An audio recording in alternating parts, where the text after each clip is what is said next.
We're working.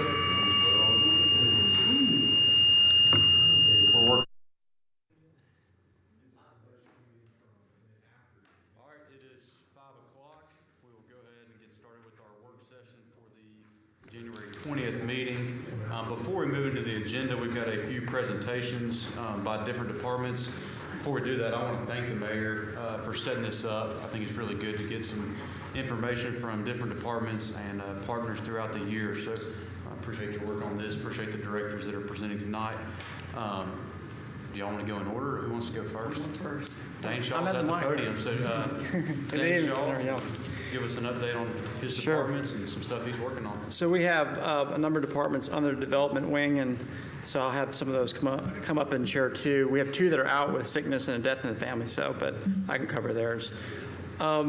So if you look throughout the city, we have quite a bit going on, and if I talked about everything, we'd be here for 2 hours, but I do want to highlight, I won't do that. What you're seeing and what's coming, it's going to be most important for all of you. But the first one, 6th Avenue, I think we get probably the most questions on that.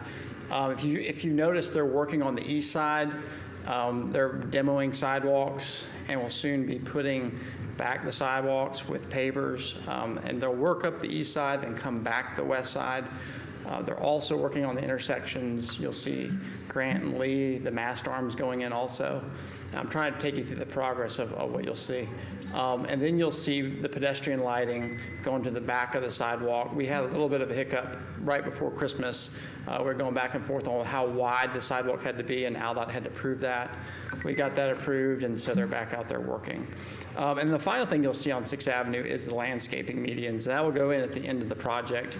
Remember, we'll have a major median through the middle with a very high or low maintenance landscaping, and then you'll see when you come over the bridge, the landscaping will be on either side of 6th Avenue.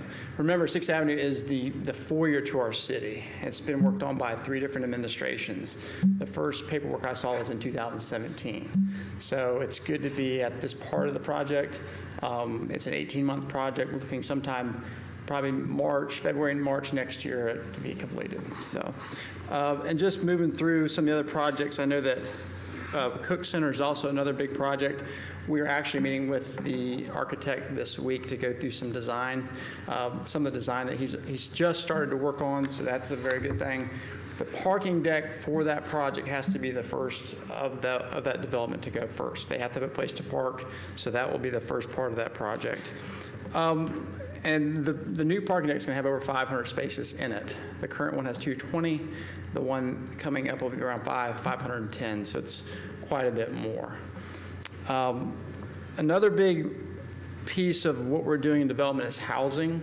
We pulled 150 new residential housing permits last year. We expect to see at least that many this year, if not more. You all approved a lot of the infrastructure work for the Southbrook development. That'll have 63 units in its first phase, and that's supposed to start moving dirt sometime around March. So that's a very good development. You'll see we have quite a bit of the 1,500 to 1,800 square foot home, your patio home. You will start seeing more homes that are a little bit bigger, from your 2,000, 2,500 square feet. I know that back in the day, people were building those left and right. But the feedback we get from developers is that land prices are very high, housing costs are high, interest rates are high, so that's why you're seeing this higher density home, and quite frankly, we have a market that's absorbing some of it. But we are moving towards and encouraging more of that 2,000, 2,500 square foot home, because there's also a need for that as well. And finally, remember that we're also looking at multifamily. We have 2 different locations, one on 2nd Avenue, one on Bank Street, that both secure their property. Both developers are telling us that early to late spring, they'll start moving dirt on theirs. So that's good for the city. And they're fighting the same battles as many of them. It's interest rates, and we do know interest rates have come down some, so that has helped them. And then if you look at the intersection of Country Club, there's also been work over the last 3 years for development on the Prince property, which is next to Target. And we had some indications today that they're moving forward in their steps as well to develop that property. And that's going to be a very good development for housing. probably looking at some sort of a townhome that's a gated community there. So I'm going to cover building, a few things on building. They've been working on the 2000 building code adoption. We'll see that later this spring. Remember 2 years ago, we did quite a bit of work on that. It went through the Builders Association. They spent, goodness, probably 4 sessions. We had 4 sessions with them for getting their feedback on it. We also took it to the CIB board, and they helped us on what changes needed to be made, and we also had the public meetings. So we're really just cleaning a few things up on it, and that'll be presented to y'all later this spring. City View, that's a big project as well. You know, it took us 2 years just to get that going. It's been launched. It's like any software, we've had some kinks along the way, but it is going well. We are putting out, we are addressing some of those kinks. And we're also training the public on how to use that software. So basically, if you came in for a building permit, you would apply for the building permit usually by paper application. You could do it online as well, and you had to run up and down the stairs, down to revenue, get a permit or get a receipt from them, and back up to building. We're taking that process and moving everything online so that they can submit their application or their building permit through the portal, and everybody can see the portal at the same time. It also gives access to our planning department to be able to see architectural design and plats so that everything is visible by all the departments. Before, emails were going everywhere, and so this gives us the capability to basically look at everything in one spot and everyone to comment in one spot. It's going to save quite a bit of time and a lot of different paperwork and emails. Let's see. Final thing for building was we just passed a new zoning ordinance. We've been working well with planning and rest departments on the enforcement and the responsibilities and how to transition some of those responsibilities. And also BOZA. In the past, building was taking care of BOZA. Planning is taking care of BOZA now. And so we've been working with them on that transition as well. All right, that covers quite a bit for us. I'll let Carl Pruitt come up and share what he has as highlights. I guess generally I'm just going to talk about some of the projects we have. We have a lot of projects of different various of engineering, so I'm just going to sort of highlight 2 of them today. One of them is our Wilson Morgan and entrance, and basically the drawing that's on the screen. So the plan is to close up that median crossover, add a right turn lane if you're going westbound on the Beltline into the site and a right out. Close up all the frontage roads and extend, I guess it would be the parking lot on the west side of the animal shelter, extended up into the drive that connects into the parks. So your 2 main accesses are at Central Parkway and at Sandlin Road. So we'll try to funnel everybody through traffic signals and try to make that a lot safer for the pedestrians getting in and out. And that one should look at probably March to go out to bid on that particular project. The other one I was going to talk about is our Deerfoot Drainage Project. It's designed. We've made offers to most of the people out there. We've had, I guess, most of them, except we're just waiting to close on those properties. And once that gets closed, we can bid that out. Hopefully be a late spring, summer project because of the ditch work. We don't want to do it during the rainy season. So those are the 2 projects I was going to highlight. But again, we got lots of going on in different various phases.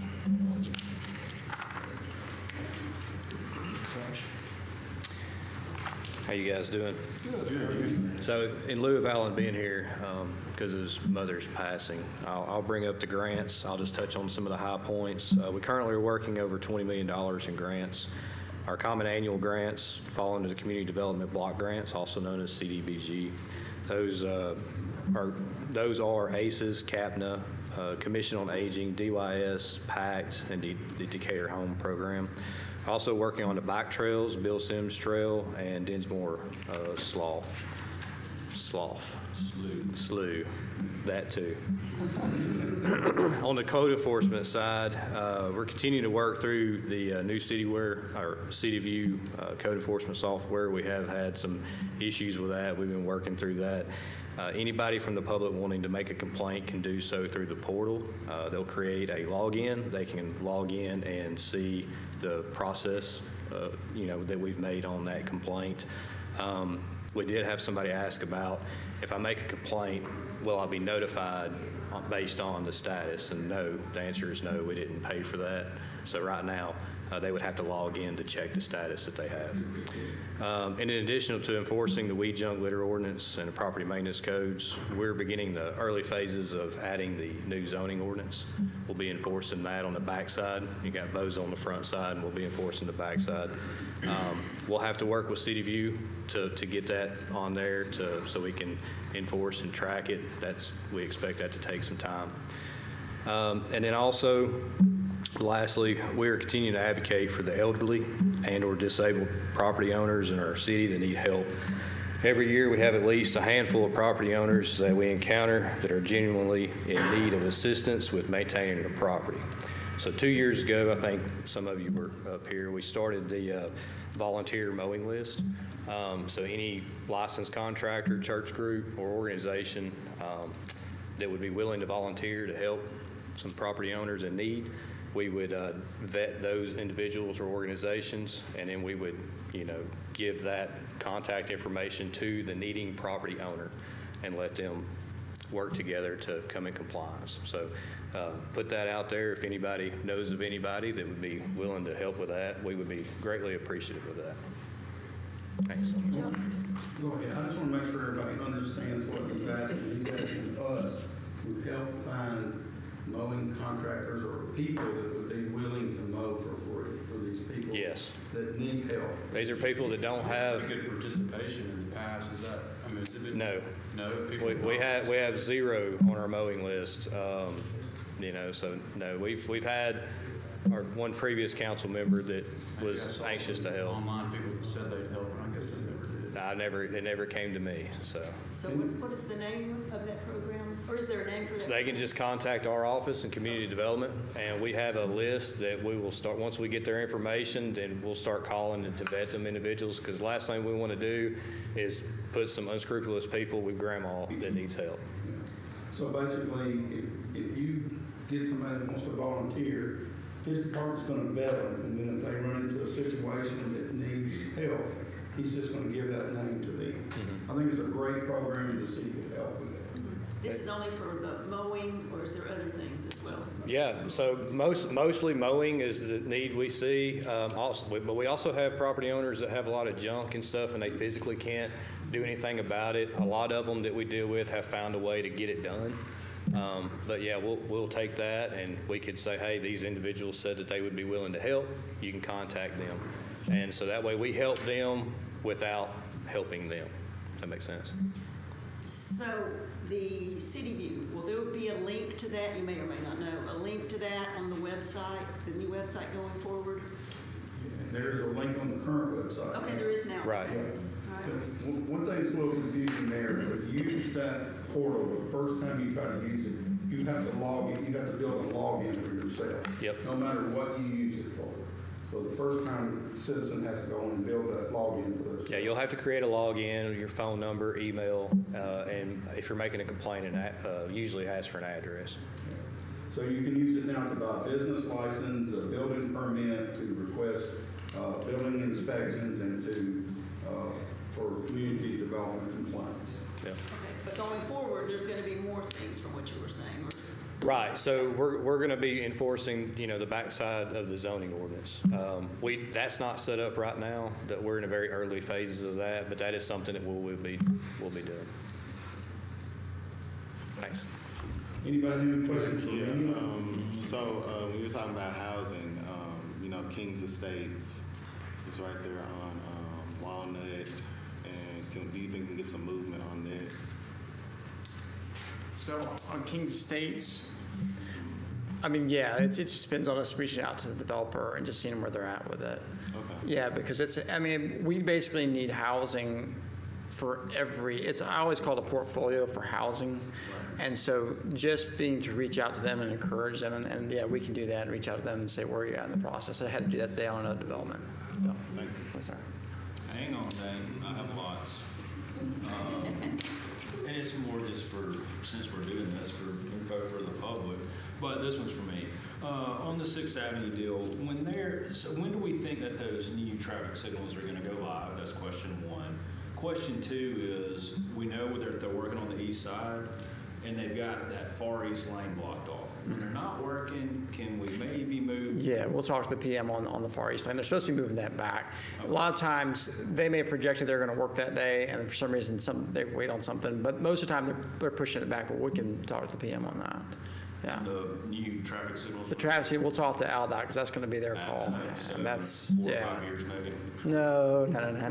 We actually have a meeting with Walker Tomorrow. No, excuse me, Wednesday. Wednesday. Yeah. Okay, Carl, you're next.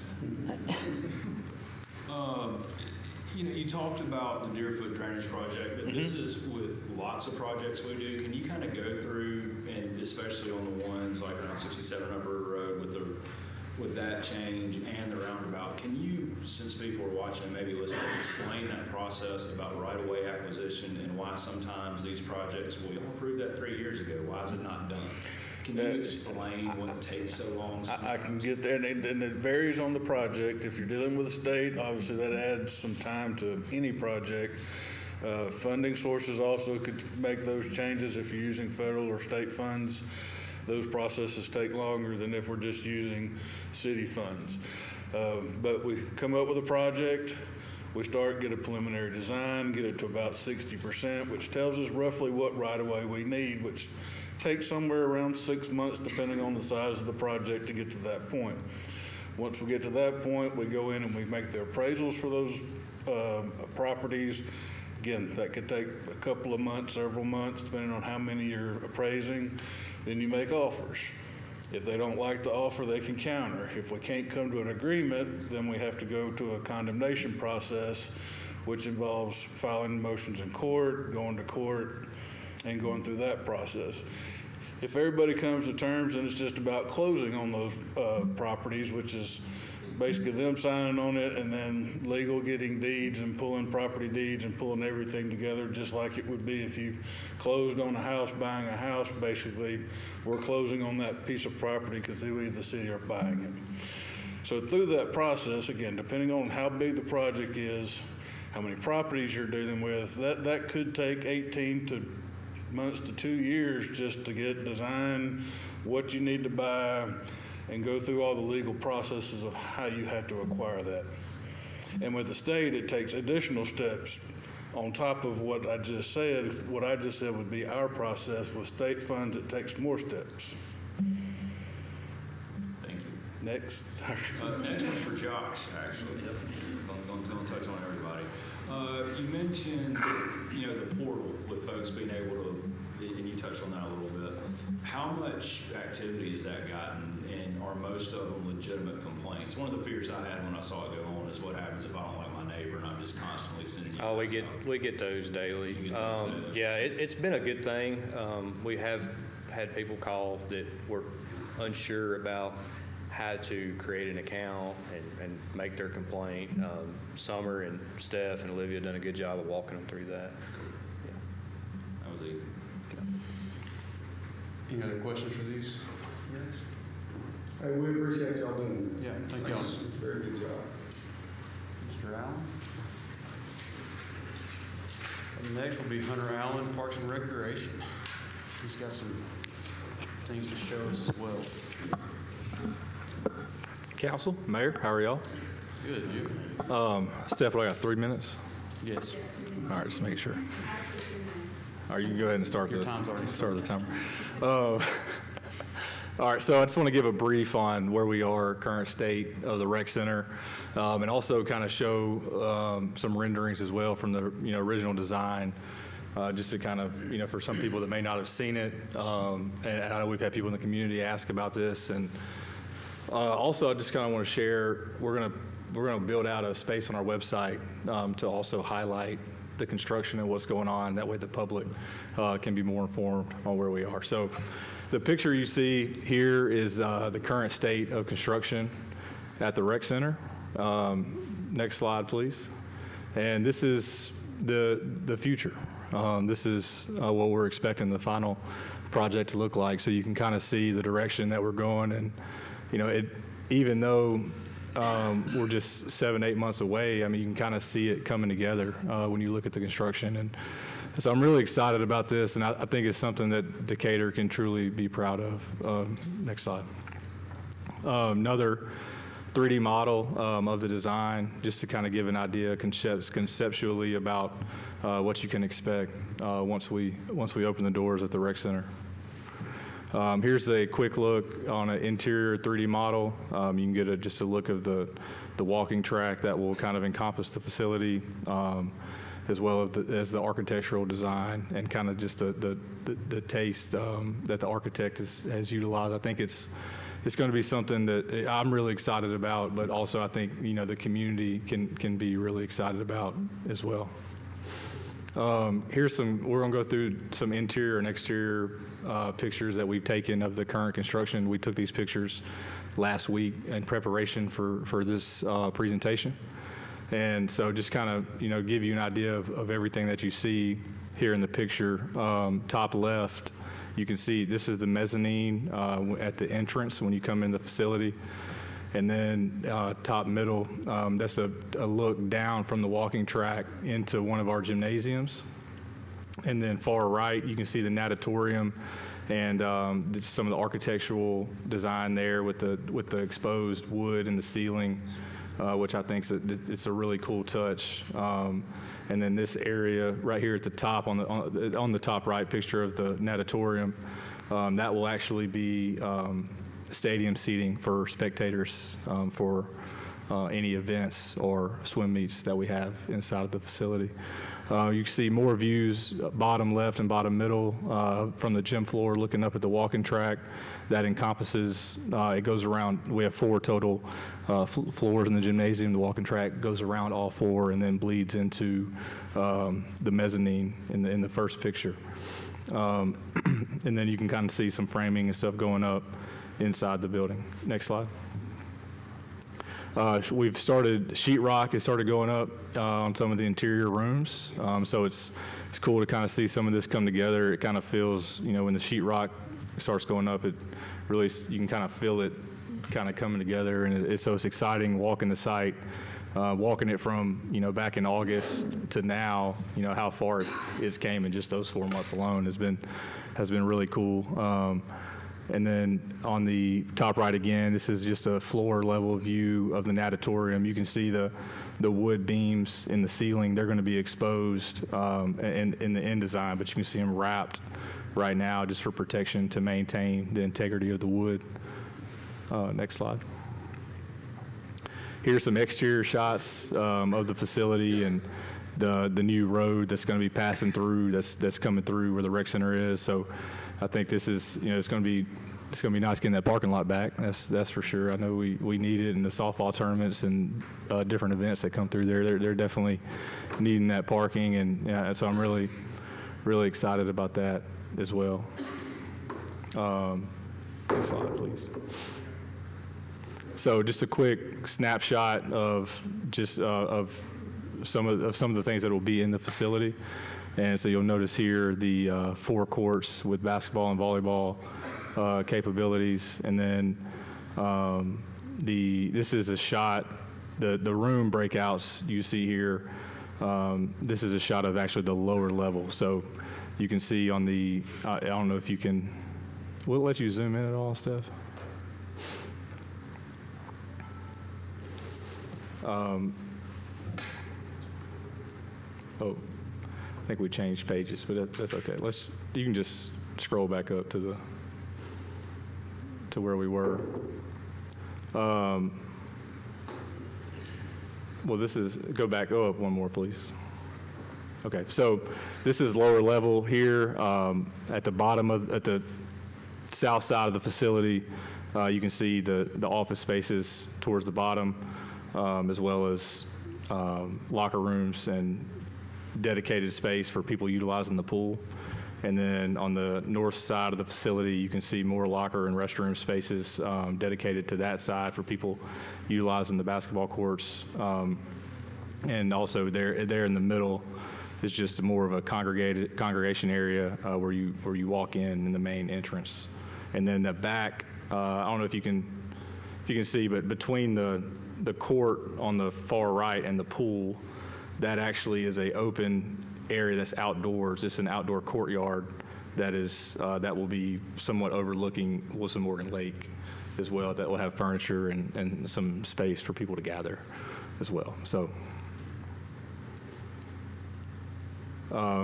this is a view of the upper level, so you can see the walking track that goes around the gym, and you can, if you look, it's kind of hard to tell here, but in the room space total, we have 3 what we're calling flex rooms that will be utilized for different types of programming.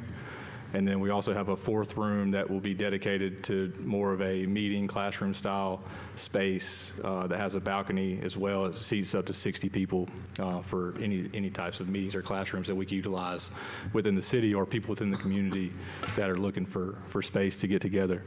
We'll also have there's some space dedicated around the track and throughout the facility that is out in the open that will be dedicated to fitness equipment and wellness equipment for people to be able to participate in, whether it's just hop on a treadmill, bike, elliptical, row machine, that kind of thing. That will be spread out throughout the facility in different parts. There may be a little more.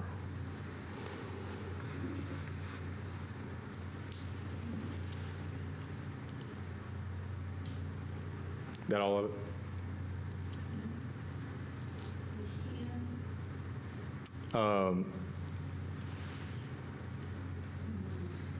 I think that's probably all of it. So just want to give a quick run through of the architectural drawings and kind of like what's all inside the facility, give an update on construction.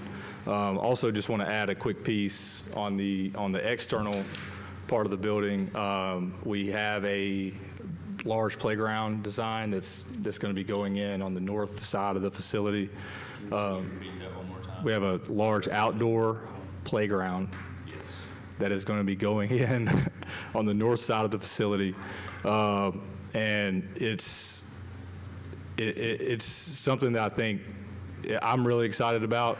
We've been working on a modification to the design of the playground. Initially, the initial playground was roughly $250,000 part of the design. And then we have an addition that we've been working on with the playground designer that accompanies that is upwards of $280,000, but that is a inclusive playground that is adjacent to the originally designed playground. So it will be, you'll see 2 playgrounds kind of joined together, which is something that I'm excited to be a part of that. I think it's going to be really, really cool for our community, and it'll have interactive, inclusive play areas with accessible infrastructure as far as the groundwork. It'll be roll-on with no barriers, flat, hard surface, hard but rubberized surface that can be accessible. And so I'll hopefully show some designs of that play area as well here very soon. So I'm excited. And any questions? Any questions on the rec center? Can we take 1 minute to sort of talk about the finance part of the rec center? Is that all right? Is that all right for y'all? Please. Can you do that, sort of explain how y'all handle that real quick? The finance part of it? Yeah. How it's financed. No, not how it's financed, how you handle payables and things like that, how we know that we're on target. Okay, so monthly, the CM, Michael Garber with Fight, we communicate. He gets a copy of all new bills that have been paid that go towards that project. And from there, he kind of builds out this, I guess it's a 10-pager-ish update that will show pictures like you saw, but also kind of give a budget to actual summary. So there's a column of allocated budget of that 52.5 million, and then it shows kind of the progress we've made from spending wise to each line. So whether it's design or the construction or various contingencies he has in there, you can kind of track and see what's been done from a money standpoint versus going out to the site and not really knowing if the electrician was there or the plumber was there, unless you're a construction person. I think that's where you're, okay. So it is a monthly thing. I think I believe council, maybe some of council might be on there that get that update.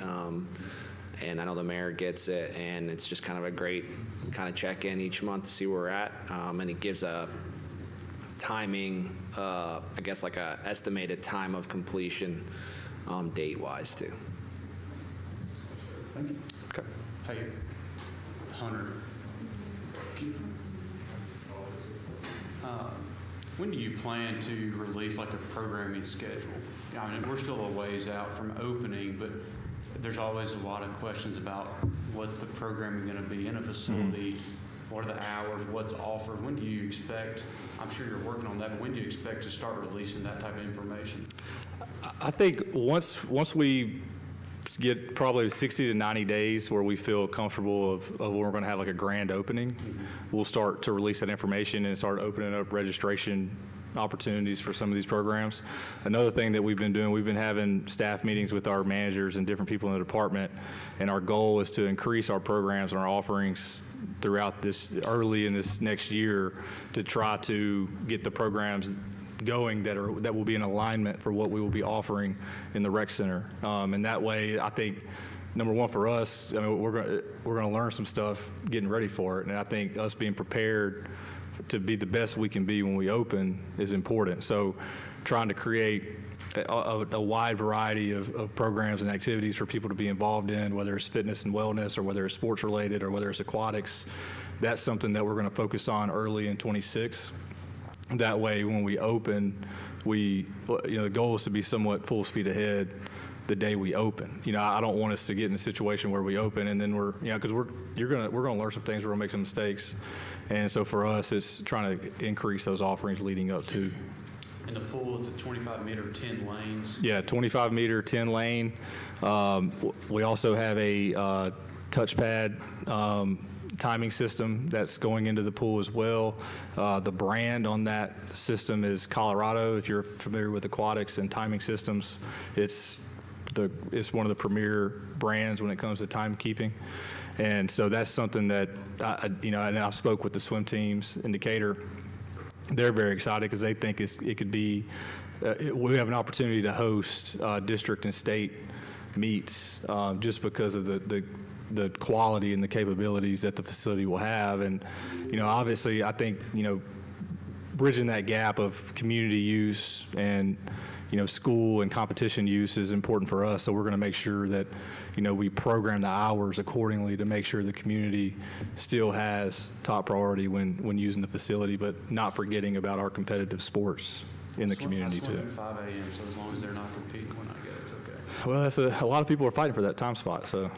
And that's another thing, we moved the hours at the Aquadome. I assume that's going to roll over, but appreciate you guys working on that. I go and the pool's almost full every morning. Well, and that's an example of the changes we're making to prepare. So the goal when we open the new rec center is to maximize the hours we can be open. So what we did at the Aquadome is we changed the times of the facility. So the pool was opening at 7 and only during the week, and we changed it to 5 a.m. during the week, and then we also added weekend hours. And that was to prepare for the rec center when we open, because we want to make sure that we're optimizing that use. So we felt like it would be in our best interest to start creating that, offering that early time slot and later time slots, and also weekends, to try to, kind of generate an appetite, so to speak, in the community for, wanting, getting ready for that rec center coming.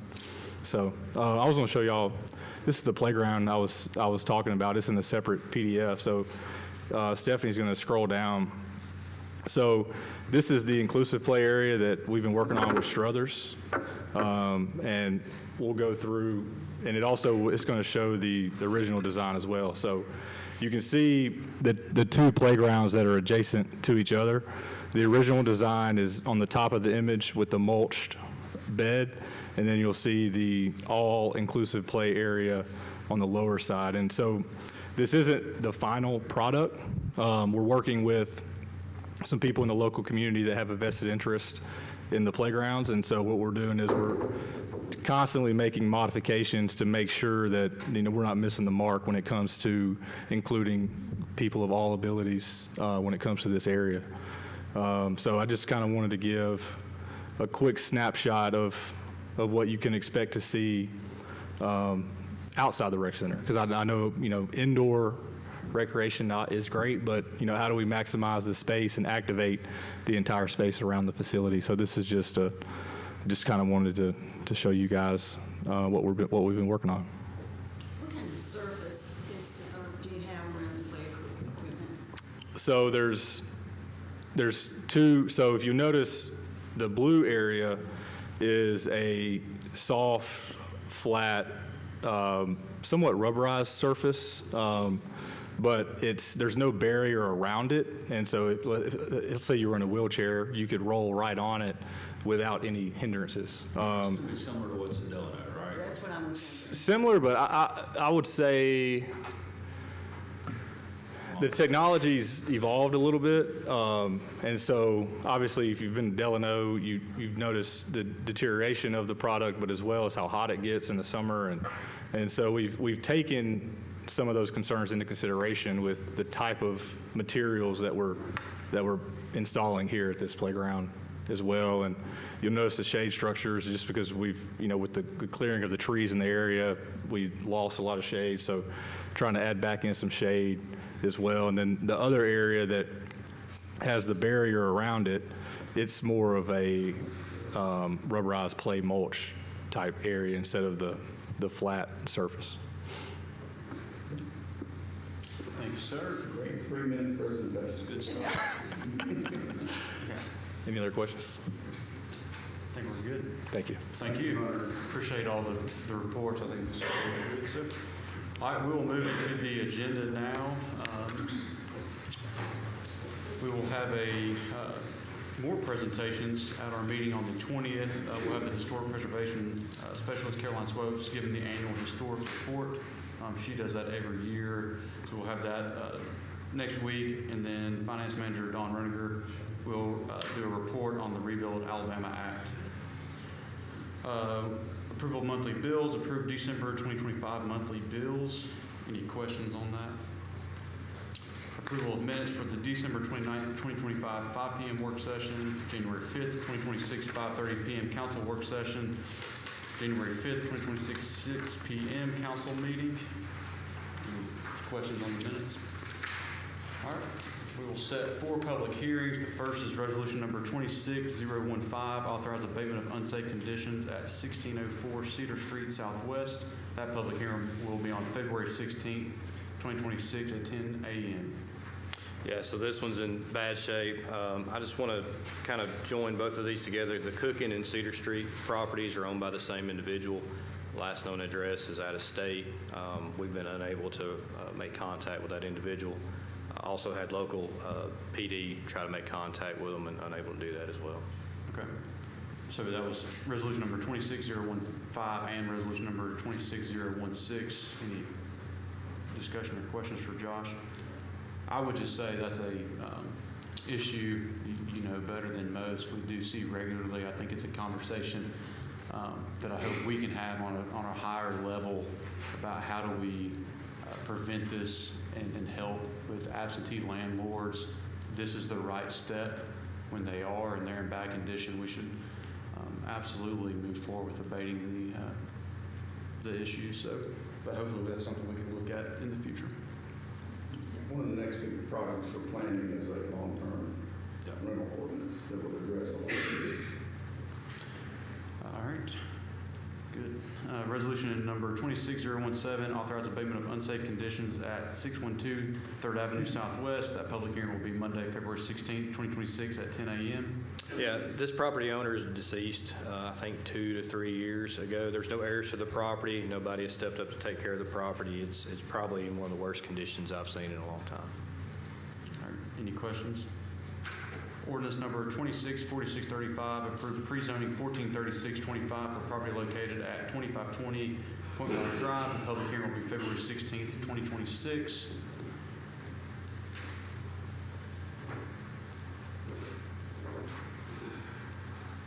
Basically, it's just a pre-zoning for a property that will be annexed into the city. Nothing of contention, so. Substation. Yep. Yeah. It's a utility property trying to, this being brought into the city. All right, any questions on that one?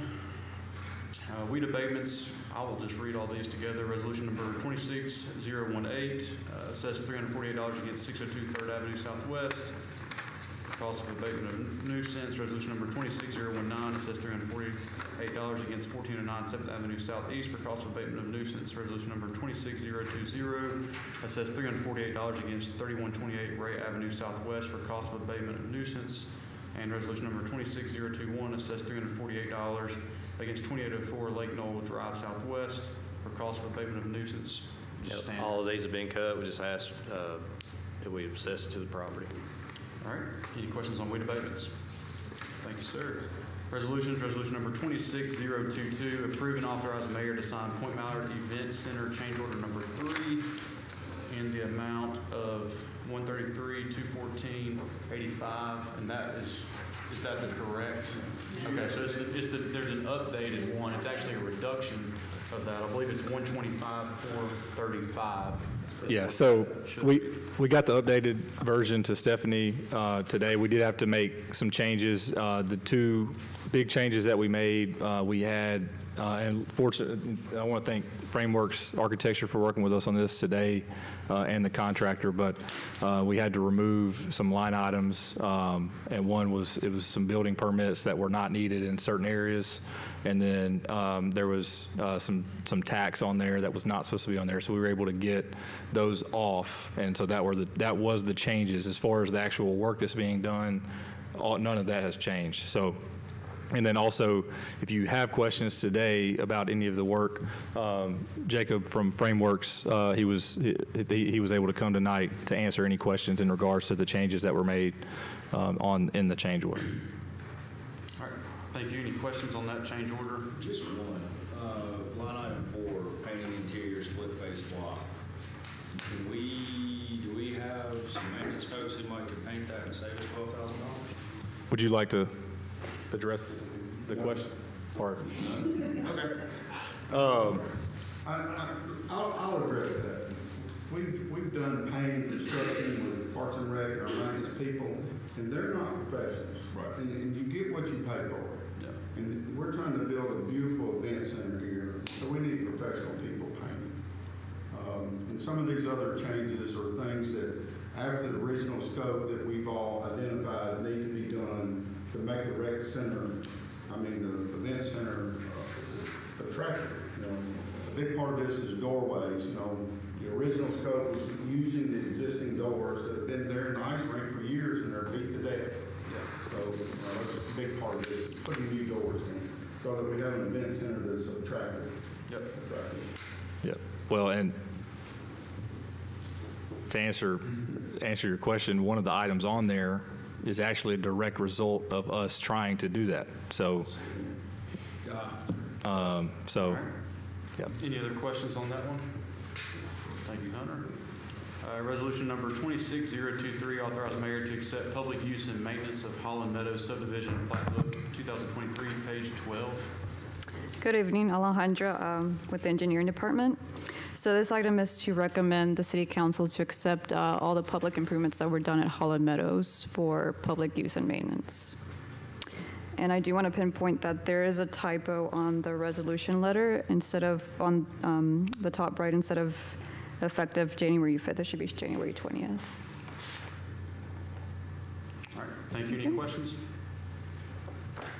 All right. Thank you. Resolution number 26024, acceptance of proposed downtown streetscape improvements analysis by Barnett Planning and Architecture. Kelly Thomas from DDRA is here to speak about that. Good evening, Mayor and Council. So DDRA actually was the main project manager for the streetscape improvements on Lower Bank and 2nd Avenue over 10 years ago.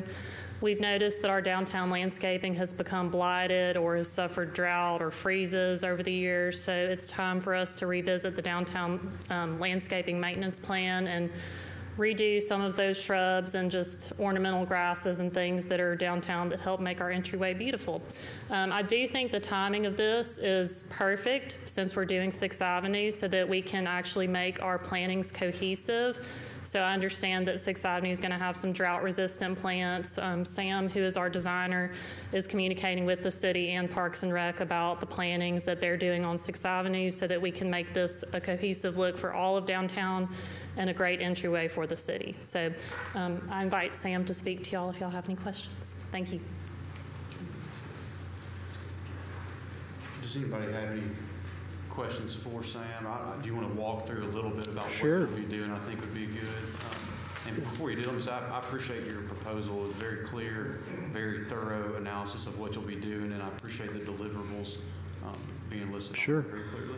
Mayor, council, good to see everybody. This is my first time to see you all here, and I'm happy for you, and I wish you luck moving forward. Thank you for the opportunity to be here. I worked with Kelly for many years, and I've been part of several projects here in Decatur, working with Jake and others throughout the years. And what you've got is an investment. You've got an investment in landscape, just like we have investments in buildings. So the way we're looking at this is, how do we save our investment and keep it propped up and maintained properly? And landscape is one of it takes a beating. Every day it's, it's weather, foot traffic, automobile traffic. That includes not only plants, but paving, lighting, all the things that we've invested in and hopefully will continue to do. I think our landscape here, as evidenced by what we're doing on 6th Avenue, is very important to us, and I think it speaks well to our city that we're doing that. So in a nutshell, what we're going to do with this effort is do an analysis of what we did 10 years ago. We're going to take what we've done, from plants to paving to lighting, irrigation, all of those individual items, we're going to do an analysis of it and come back to you with a report that basically puts a dollar amount on repairing it, adding it, what it's going to take to fix it, what's working well, what's not. We look at adjacent green spaces that aren't being utilized. We want to see what we can do to turn those into parks if possible, or improve them to however the pedestrian should use it, and the automobile driver. Anybody that's affected by the streetscape, that includes anybody who's driving a car, people walking, guests, you name it. We have a lot of parades which in our town, which is great, and those sorts of environments, when you have people gather together on your street for long periods of time, not going from A to B, it makes it very important for us to be able to provide not only aesthetic plants, but plants that can tolerate the weather. So we're taking, I'm going to take the same approach that they have on 6th Avenue, and our plants that we're using there, we're going to bring those into this project and use those where we have things that aren't working so well. So again, what you're going to wind up with is a report that spells out what the problems are, what the good things are, and how we might utilize green spaces moving forward. You'll get a report on that, and then each street that I've designated here, I'm going to come up with a preliminary budget number for each of those streets that we can kind of use as a range to how we tackle the next phase. The council may say, all right, we want to do Grant Street or whatever street we're working on, or Moulton. We want to be able to take that, have that number that I gave you, and then develop that into final plan. So it's a process. Thank you. Got any questions? Just that there's 6 streets listed on here. Yes. Do you have to, so are you saying there will be something, the same plants, but different things potentially on each one of these? Exactly. Yes. Once we kind of say, hey, this has worked, this hasn't, like I can personally see some things that we could have done better in terms of adding more plants. We didn't get to, and our budget ran out back in 2014 and 15 on a couple of these projects. We didn't get to do seasonal color like we really wanted to. Well, there are ways we could do seasonal color without having to do annuals with some long-term blooming plants that are tough. So we've talked about that in our committee. So those are some of the things. But you're right. That's how we're going to approach it. Also, it'll help with the maintenance plan moving forward, how to maintain what we have. Great point. It is an investment, but how do we maintain them? Yes. Make them look good. I think that's where some of the issues have happened, is they've not been properly maintained. So we've lost some of the infrastructure that was in place. Exactly. All right. Thank you, sir. Thank you. All right, resolution number 26025, city acceptance of 2 parcels of land needed for the parking deck for the Cook Museum of Natural Science. This was added, if you did not see the email today, this was added since the agenda went out on Friday. Herman, you want to speak to that? But, yeah, basically, it's, you know, it's part of the Cook Museum of Natural Science, and we've already talked, and the STEM building's going there. There's a parking deck that the city's committed to build. In order to build it, we need the lots.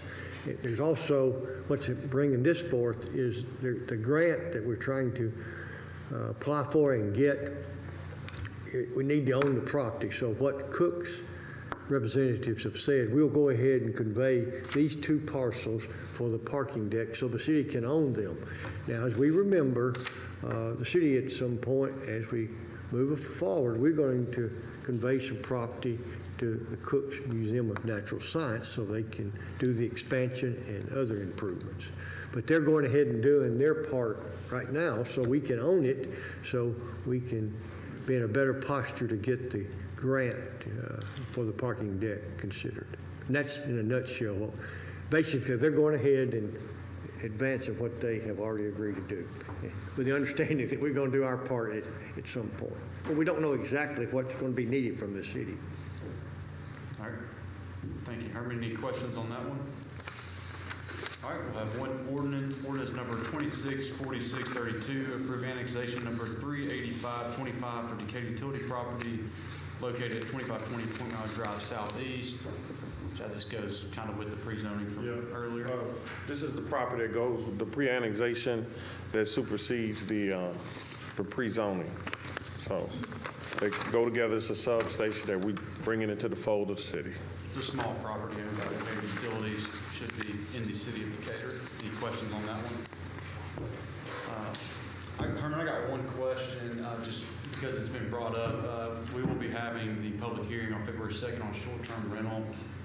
Could you explain, just so that everybody's aware, if there's suggested changes to that, how those or when those should be presented, just because of the advertisement process? Yeah, I'm not trying to hide behind the mics, but I was asked by the people in the back not to sit in front of the screen so that people, so I'll move over here where I can now. All right, basically, if you want to make an amendment or suggested amendment to that ordinance, that needs to be done very promptly, because if we change it on February the 2nd, it has to be delayed because you've got to give, you can't have a double vote, other than a double vote. So basically, the changes that you want to make need to be considered probably on February the 20th. Otherwise, they're going to wind up delaying. Unless you double vote the amendments. That's right, unless on that date you double vote, which we mean by that, you do immediate consideration. That everybody agrees to that, and then you vote on it as amended. Okay, so just for everybody, if you have suggested changes, I'll be prepared to discuss those on February 20th. January 20th. And if not, if something comes up during the meeting and it's got the full cooperation from the council for immediate consideration, they can be considered at that time. I just wanted to clear that up.